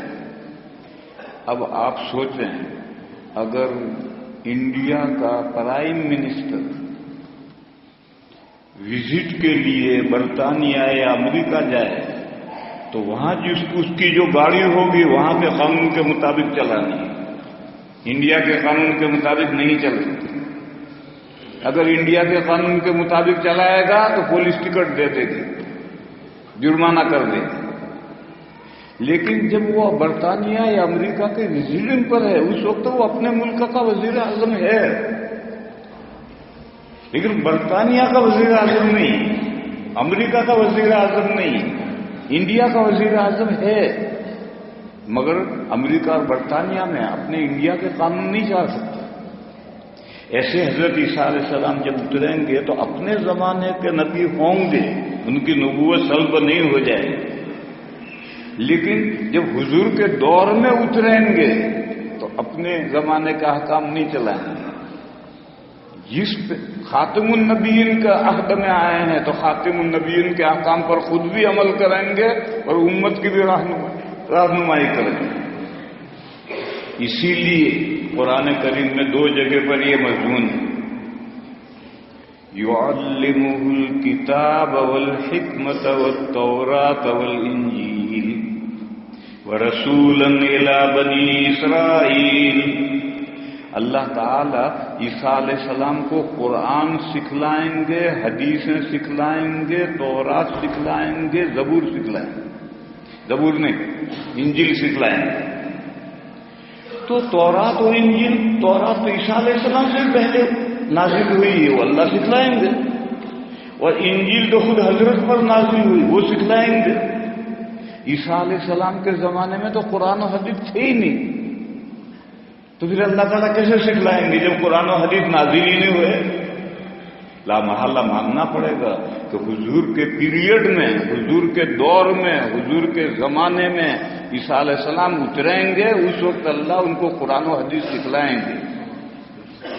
قرآن و حدیث سکھلانے کی کیا ضرورت ہے؟ اگر ان کو اپنے تورات و انجیل پر عمل کرنا ہے تو قرآن و حدیث سکھلانے کی کیا ضرورت ہے؟ اس لیے ضرورت ہے کہ جب اتریں گے تو اپنی نبوت پر برقرار ہیں، مگر وہ نبوت پر عمل نہیں کریں گے، حضور ہی کی شریعت پر عمل کریں گے، اور اس پر عمل کرنے کے لیے ضروری ہے کہ وہ قرآن جانیں، حدیث جانیں، خود بھی اس پر عمل کریں اور امت مسلمہ کی بھی رہنمائی کریں۔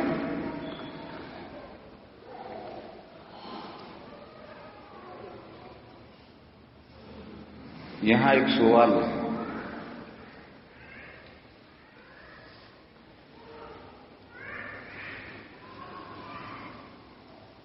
کہ 1,24,000 انبیاء گزرے، آخر عیسیٰ علیہ السلام کو اللہ نے آسمان پر کیوں اٹھایا؟ کسی اور نبی کو کیوں نہیں اٹھایا؟ ایک سوال۔ دوسرا سوال یہ ہے کہ آسمان میں کیسے جائیں گے؟ فلاسفہ یہ کہتے ہیں کہ آسمان نہ پھٹتا ہے نہ جڑتا ہے، خلق و قیام محال ہے، کیسے عیسیٰ علیہ السلام چلے گئے آسمان سے اوپر؟ پھر جب عیسیٰ علیہ السلام قیامت کے قریب اتریں گے تو بیچارے اتنے بڈھے ہو گئے ہوں گے کہ آنکھوں سے نظر نہیں آئے گا، دانتوں سے کھا نہیں سکیں گے، پیروں سے ٹانگوں سے چل نہیں سکیں گے، اتنے زمانے کے بعد اتریں گے تو بڑے بڈھے ہو کر اتریں گے۔ تو میرے بھائیو سنو،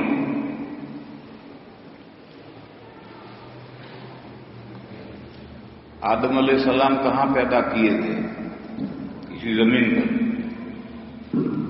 دادی حوا کہاں پیدا کی گئی؟ اسی زمین پر۔ پھر دونوں کو جنت میں لے جا کر بسائے۔ جنت کہاں ہے؟ 7ویں آسمان سے اوپر۔ تو جب آدم علیہ السلام زمین پر پیدا ہو کر دادا دادی دونوں 7 آسمانوں سے آگے جا کر جنت میں ان کو بسایا جا سکتا ہے تو عیسیٰ علیہ السلام کیوں نہیں جا سکتے؟ دوسری مثال ہمارے آقا حضرت محمد مصطفیٰ درود شریف پڑھو صلی اللہ تعالی علیہ وسلم، معراج میں 7 آسمانوں سے آگے گئے نہیں گئے، اور صحابہ کی بڑی تعداد، 2 صحابہ یہ کہتے ہیں کہ معراج خواب میں ہوئی، لیکن باقی سارے صحابہ کہتے ہیں بیداری میں ہوئی اور روح و جسم کے ساتھ ہوئی۔ تو جب ہمارے آقا 7 آسمانوں سے اوپر اسی جسم اور اسی روح کے ساتھ جا سکتے ہیں تو فلاسفہ جو بکتے ہیں کہ آسمان میں خلق و قیام محال ہے، بکنے دو انہیں، ہمارے پاس تو قرآن ہے۔ آدم علیہ السلام دادی حوا گئے ہیں، اترے ہیں، حضور گئے ہیں، اترے ہیں۔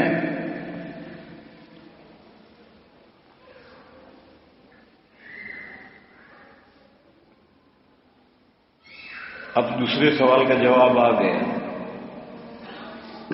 حضور سے متصل نبی حضرت عیسیٰ علیہ السلام، ان کو آسمان پر اٹھایا گیا، یہ بات سب اہل کتاب سب لوگ جانتے تھے۔ تو جب معراج کا واقعہ پیش آئے گا تو اس کو سمجھنے میں کوئی دشواری پیش نہیں آئے گی، کیونکہ عیسیٰ علیہ السلام حضور سے 600 سال پہلے ہوئے ہیں۔ 600 سال کا ایسا عجیب و غریب واقعہ دنیا بھولتی نہیں۔ بس عیسیٰ علیہ السلام کو اس لیے اٹھایا گیا، دوسرے انبیاء بہت پرانے زمانے کے ہیں، ان کے آج کوئی نام بھی نہیں جانتا۔ 25 انبیاء کے نام قرآن میں آئے ہیں، ان 25 کے علاوہ کوئی نام بھی نہیں جانتا۔ بس اگر کسی بھی نبی کو آسمان میں اٹھایا جاتا تو واقعہ لوگ بھول جاتے، تو حضور کی معراج کو انسان امت کیسے سمجھتے؟ اس لیے حضور سے جو متصل پیغمبر تھے ان کو آسمان پر اٹھایا تاکہ وہ واقعہ یاد ہے اور حضور کی معراج کا واقعہ پیش آئے۔ تو حضور کی معراج کی تمہید میں عیسیٰ علیہ السلام اٹھائے گئے تاکہ اس کے ذریعے سے حضور کی معراج کو سمجھا جا سکے۔ دوسری وجہ خاتم النبیین دو ہیں، جزوی انگریزی میں کہتے ہیں پارشیلی، اور کلی۔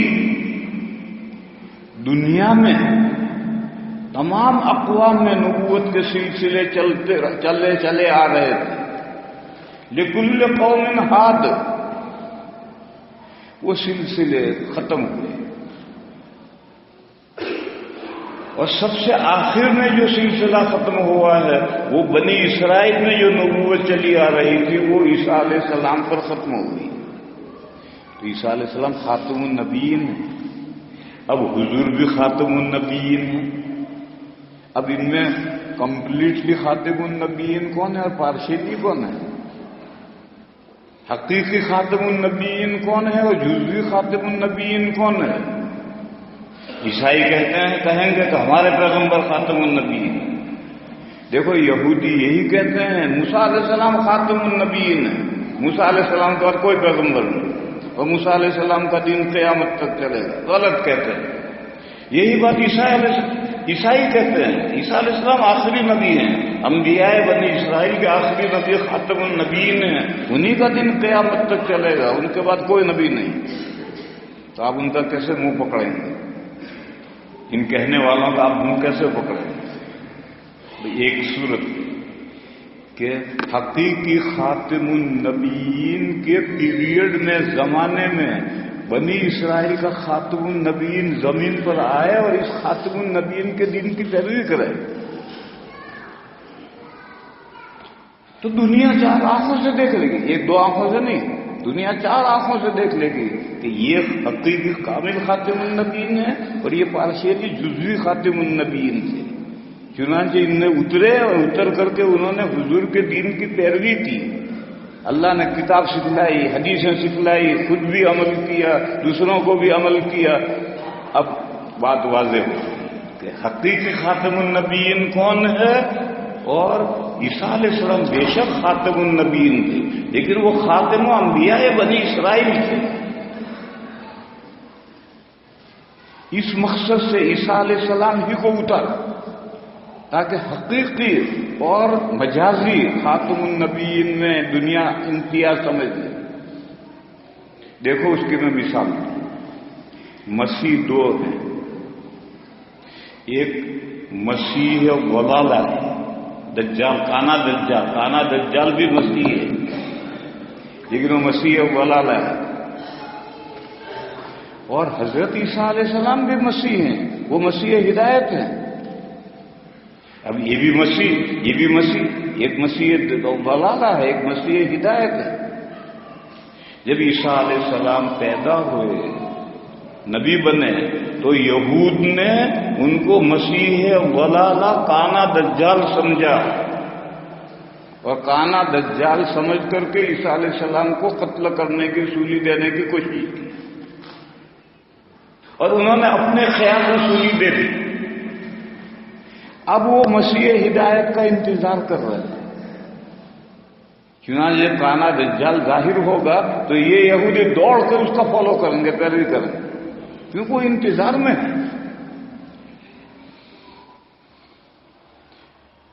اب فیصلہ کیسے؟ فیصلہ اس طرح ہوگا کہ اس مسیح ضلالہ کے کانے دجال کے زمانے میں مسیح ہدایت آسمان سے اتریں گے، اور اتر کر یہ مسیح اس مسیح کو قتل کرے گا، پر دنیا چار آنکھوں سے سمجھ جائے گی کہ یہ مسیح ضلالہ تھی، یہ مسیح ہدایت۔ اب یہ بات تو حضرت عیسیٰ کو آسمان پر اٹھایا جائے گا، اتارا جائے گا، تو ہی تو بات واضح ہوگی، اس کے بغیر کیسے ہوگی؟ تو اس لیے کسی اور پیغمبر کو اٹھا لیتے تو یہ نقطہ حل نہ ہوتا۔ بہرحال دونوں مسیح اکٹھا ہوں، اور جو مسیح ہدایت ہے وہ مسیح ضلالہ کو قتل کرے گا، اور یہودی بڑی بے تابی سے کانے دجال کے منتظر ہیں۔ ان کے نزدیک کانا دجال تو پیدا ہو گیا، انہوں نے سولی دے دی اسے، اب تو ان کے خیال میں مسیح ہدایت آئے گا، وہ اس کا انتظار کر رہے ہیں، اور دھڑا دھڑ یہودی کتابیں لکھ رہے ہیں، اور یہودی کے نقش قدم پر مسلمان بعض علماء مسلمان کی کتابیں لکھ رہے ہیں، دجال آنے والا ہے، دجال آنے والا ہے۔ ارے دجال کا انتظار کیوں کرتے ہو؟ دجال کے فتنے سے تو پناہ چاہو۔ حدیثوں میں تو فتنے دجال سے پناہ چاہی گئی ہے۔ دعا کرو اللہ ہمارے زمانے میں اس کانے دجال کو ظاہر نہ کرے، ورنہ پتہ نہیں ہمارا ایمان محفوظ رہے گا نہیں رہے گا۔ اس سے تو پناہ جاؤ، انتظار میں کیوں؟ مگر پاکستان والے دھڑا دھڑ کتابیں لکھ رہے ہیں۔ وہاں ایک بڑے حضرت ہیں، انہوں نے کتاب لکھی، اس کے بڑے حرفوں میں لکھا دجال کون، اور نیچے لکھا مفتی ابو لبابہ۔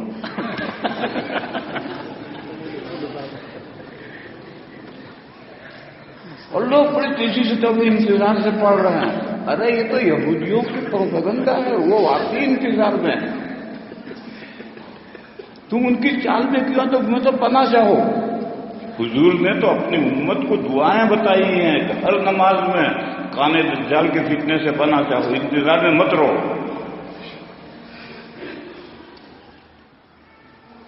تو میں عرض یہ کر رہا تھا کہ یہ سوال کہ عیسیٰ علیہ السلام ہی کو کیوں اٹھایا، اس کی حکمت یہ ہے کہ حضور کی معراج کے سمجھنے کے لیے ذہن بن جائے، اور مسیح ہدایت کون ہے اور مسیح ضلالت کون ہے یہ دنیا کے سامنے آ جائے۔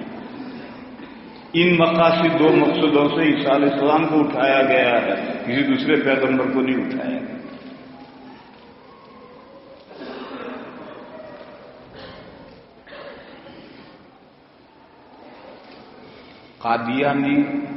قادیانیوں کے یہاں ایک مسئلہ اور ہے، وہ یہ کہتے ہیں کہ ہمارا جو مسیح ہے یہی عیسیٰ علیہ السلام ہے۔ وہ مہدی موعود بھی ان کو کہتے ہیں کہ یہ حضرت مہدی بھی یہی ہے، عیسیٰ موعود بھی یہی ہے۔ وہ سب مرزا ہی میں سب چیزیں جمع کرتے ہیں۔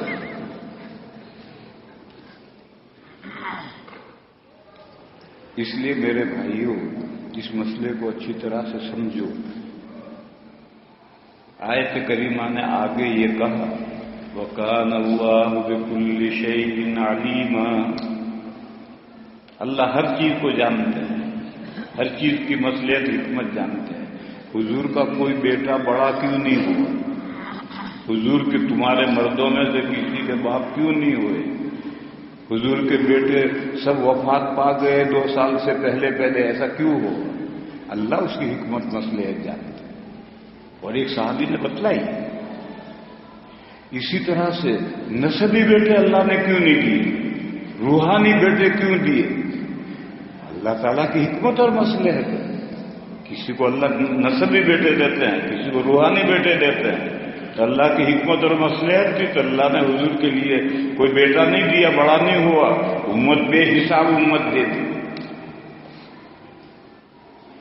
بات کو سمیٹ خلاصہ نکالو۔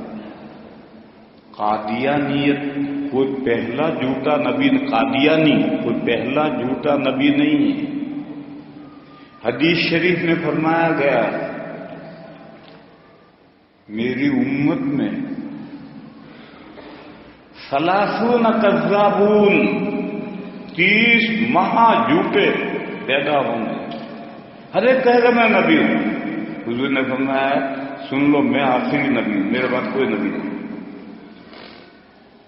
تو قادیانی سے پہلے اور جھوٹے نبی آتے رہے ہیں، اور قادیانی کے بعد بھی آ رہے ہیں، اور اس وقت بھی دنیا میں نبوت کے دعویٰ کرنے والے موجود ہیں۔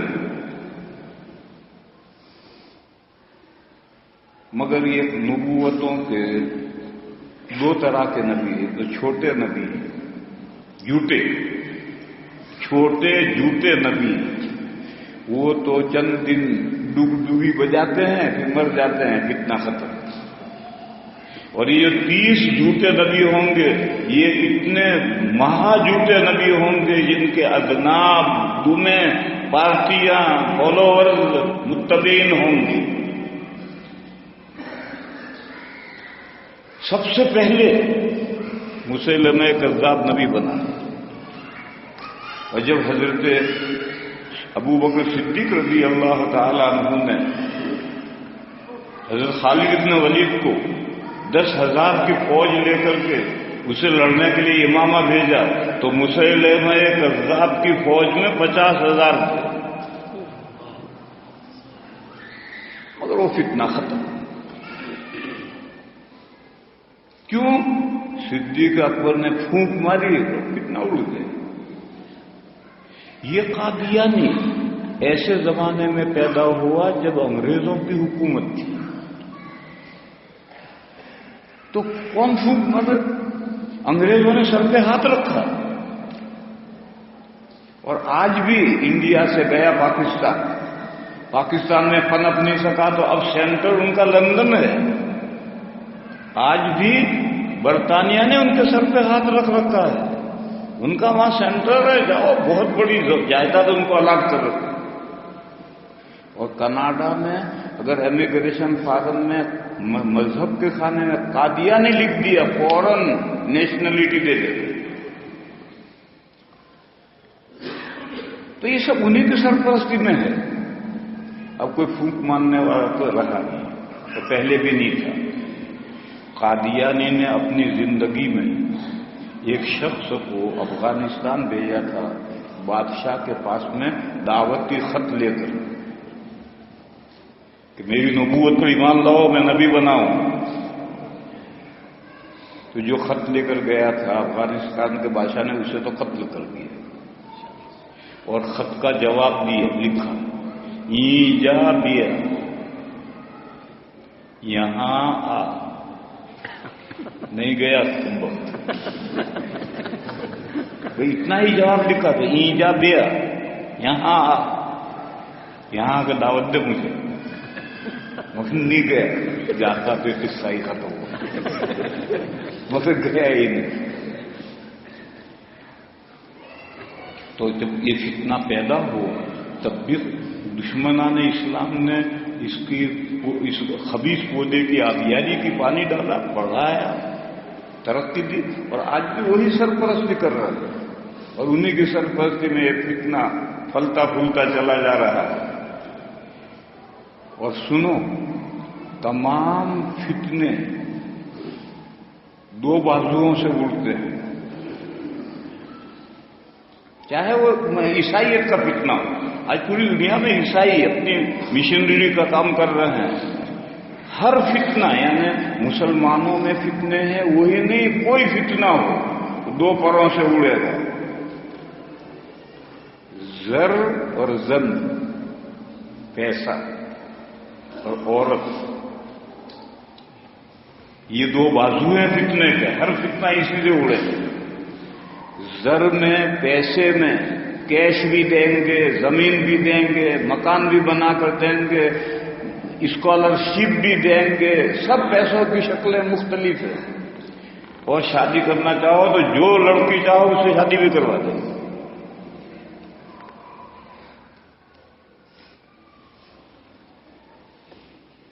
اور زمین کون سی زرخیز ہوتی ہے جہاں یہ فتنے پھلتے پھولتے ہیں؟ یہاں جہالت ہوتی ہے، دین سے برائے نام بھی جو کوئی واقف نہیں ہوتا ہے، وہاں یہ فتنے جمتے ہیں اور پل بڑھتے ہیں۔ آپ کے اس ملک میں الحمدللہ کوئی حوصلہ افزائی نہیں ہے اس فتنے کی، دولت حکومت بھی چوکنا ہے پوری، لیکن وہ شیاطین اس ملک میں اپنے حرکتوں سے چوکتے نہیں ہیں۔ اپنا لٹریچر بھی سب تقسیم کریں گے، مجاہدوں سے مل کر باتیں بھی کریں گے، لہذا کوئی بھی یہ شخص ایسا پایا جائے تو حکومت کو اطلاع کرو، حکومت چوکنا ہے اس مسئلے میں۔ اور الحمدللہ اس ملک میں ویسی جہالت نہیں جیسے ہمارے انڈیا میں بہت سے علاقوں میں جہالت ہے، بیچارے کچھ نہیں جانتے دین کے نام، ایسی جہالت یہاں نہیں، لہذا یہاں یہ فتنہ پنپ نہیں سکتا، لیکن اپنے والی حرکت کرے، لہذا اس کی ان حرکتوں سے بیدار رہنا، چوکنا رہنا ضروری ہے۔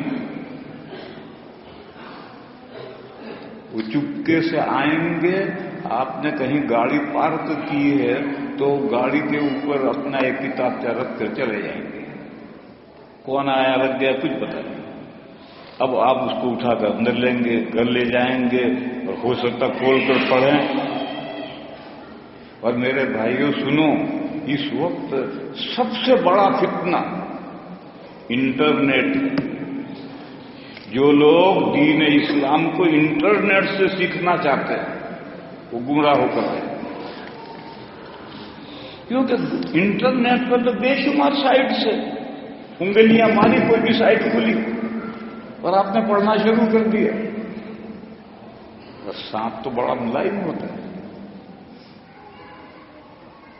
پڑھنے لگے تو بڑا مزہ آ رہا, اچھی بول شاندار زبان میں تو پڑھتا چلا گیا اور پھنس گیا. اس لیے میرے بھائیوں ان انٹرنیٹ سے, کیبلوں سے ہوشیار رہو, چوکنے رہو. دین ان سے مت سیکھو, دین رجال سے سیکھو, علماء سے سیکھو, دیندار لوگوں سے دین سیکھو.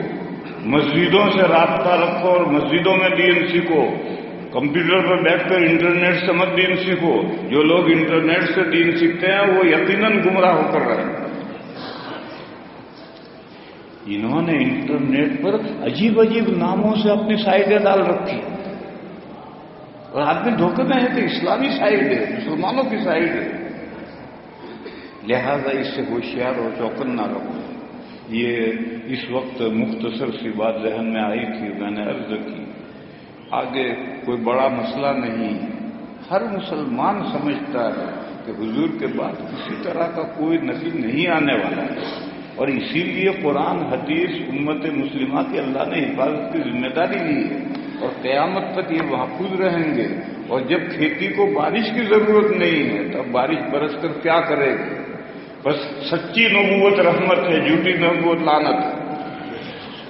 وہ پوچھیں کہ نبوت رحمت ہے یا رحمت ہے, جواب دو سچی نبوت رحمت ہے, جھوٹی نبوت لعنت ہے. وآخر دعوانا. کیا کہنا تھا وہ؟ آپ کچھ کہتے ہیں, مجھے کہنا ہے. مسافے کے لیے بہت پریشان ہے, ہم سوچ رہے تھے مسافے کا مسئلہ بتا دیا جائے. حضرت یہ فرما رہے کہ لوگ مسافہ کرنا چاہتے ہیں. مسئلہ بتا دیا جائے. مسئلہ یہ ہے, حدیث شریف ہے, ابو داؤد میں حدیث ہے, اور وہاں سے مشکات میں بھی وہ حدیث نقل ہوئی. حضرت براء ابن عازب رضی اللہ تعالیٰ عنہ کی حدیث ہے کہ دو مسلمان ملیں, ایک دوسرے سے مصافحہ کریں, دونوں ایک دوسرے کے لیے مغفرت کی دعا کریں, دونوں مزاج کرسی کے وقت اللہ کی تعریف کریں تو دونوں کے گناہ معاف ہوتے ہیں. اب مسلمانوں کے مصافحوں میں سے دعا تو گئی, جو جانتا ہے وہ بھی کرتا بھی. اب تو صرف ہاتھ ملانا, بدن سے بدن ملانا, اسی میں مغفرت لوگوں نے سمجھ رکھی. اگر جسم سے جسم کے ساتھ ملنے سے مغفرت ہوتی تو لاکھ مارو, اس سے مغفرت ہو جائے گی. اور اگر جسم کے ساتھ ملنے سے مغفرت ہوتی تو میاں بیوی تو ہمیشہ مغفور لہم رہے.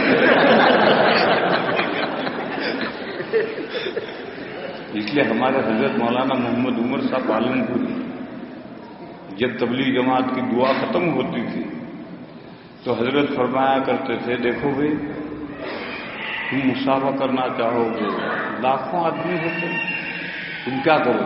السلام علیکم. میں کہوں گا وعلیکم السلام. ہاتھ ملاؤ گے, یہی تو کرو. لہذا سلام میں کرتا ہوں, تم سلام کرو گے میں جواب دوں. تو اب سلام میں کرتا ہوں, تم جواب دے دو, جاؤ. پھر حضرت زور سے سلام کرتے تھے, السلام علیکم ورحمۃ اللہ وبرکاتہ. پھر حضرت اٹھ کے چلے جاتے تھے. تو ہم نے یہ طریقہ ان سے سیکھ لیا. بڑوں سے سیکھنا چاہیے, سبق لینا چاہیے. اس لیے کہ میرے بھائیوں, جسم کے ساتھ جسم ملنے سے مغفرت نہیں ہوتی, برکت نہیں ہوتی. ورنہ چلتے ہوئے کنجر ٹکاؤ, بڑی برکت ہو جائے گی، بڑی مغفرت ہو جائے گی۔ ارے مانگے بغیر تو ماں بھی نہیں دیتی، اللہ سے بھی مغفرت مانگنی پڑتی ہے تب مغفرت ہوتی ہے۔ بس یہ جو دعا مسافر کی دعا ہے، اس دعا کو سیکھو، ہر ایک کہے اور جہرن کہے، جیسے السلام علیکم وہ بھی کہے گا وعلیکم السلام، جہرن کہنا ہے۔ ایسے ایک کہے گا یغفر اللہ لنا ولکم، دوسرا بھی جہرن کہے یغفر اللہ لنا ولکم۔ پھر جب مزاج پرسی ہو کیف حالک، تو اب تو یہاں طریقہ یہ ہے کہ کیف حالک کے پوچھ کر جواب بھی بتا دیتے، کیف حالک طیب، کوئی جواب بھی بتا دیتے۔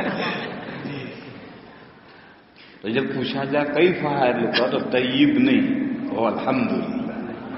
یہ اس سے پوچھا کیف حالک تو وہ کہے گا الحمدللہ۔ چار باتیں اکٹھا ہوں، دو مسلمان، اگر ایک مسلمان ہے ایک غیر مسلم ہے مغفرت نہیں ہوگی۔ ملیں اور مسافہ کریں، بغیر مسافے کی دعائیں ایکسچینج کرو، دو دعا لو، مغفرت نہیں ہوگی، مسافہ کرو۔ تیسرا مغفرت مانگو، یہی الفاظ ضروری نہیں ہے، مغفرت مانگنی ہے، چاہے الفاظ بدل جائیں، چاہے اردو میں، ہر ایک دوسرے کے لیے، اپنے لیے اور دوسرے کے لیے مغفرت کی دعا کریں۔ اور چوتھی بات، مزاج پرسی ہو تو اللہ کی تعریف کرو ہر حال میں، چاہے تم بیمار ہو اور ہاسپٹل جا رہے ہو تب بھی کو الحمدللہ۔ یہ دعا یاد کرو اور مسافروں میں اسے برتو، اور جب سب لوگ مسافر میں یہ دعا شروع کر دیں تب مجھے فون کرو، پھر میں آؤں گا مسافر میں۔ ابھی میں درود شریف پڑھو۔ اللهم صل وسلم وبارك على سيدنا ومولانا محمد وعلى آل سيدنا ومولانا محمد بعدد من صلى وسلم۔ ربنا آتنا في الدنيا حسنة وفي الآخرة حسنة وقنا عذاب النار۔ اللهم إنا نسألك الهدى والتقى والعفاف والغنى۔ یا الہ العالمین، ہماری نیکیوں کو قبول فرما، ہماری حسنات میں برکت پیدا فرما۔ یا اللہ ہماری سیئات اور کوتاہیوں سے درگزر فرما۔ یا اللہ ہماری خطاؤں پر قلم عفو پھیر دے۔ یا اللہ ہمارے دلوں میں ایمان کی روشنی پیدا فرما، ہمارے اوپر نیچے دائیں بائیں آگے پیچھے ایمان کے انوار نازل فرما اور ہمیں انوار سے مالا مال فرما۔ یا اللہ ہم میں جو بیمار ہیں ان کو شفائے کامل عطا۔ یا اللہ اس مجلس میں تیرے جو بندے اپنے دل میں کوئی آرزو رکھتے ہیں، میرے مولا ان کے آرزوؤں کو آپ جانتے ہیں، سب کی نیک آرزوؤں کو پوری فرما۔ یا اللہ ہم میں جو حاجت مند ہیں ان کی حاجت روائی فرما، ہم میں سے جو مقروض ہیں ان کی قرضوں کی ادائیگی کا سامان فرما۔ یا اللہ ہماری مغفرت فرما، ہمارے ماں باپ کی مغفرت فرما، اور تمام مسلمان مردوں کی اور مسلمان عورتوں کی مغفرت فرما۔ یا اللہ ہمیں اپنے دین پر مضبوط فرما۔ یا اللہ اس ملک پر، اس شہر پر اپنی رحمت نازل فرما۔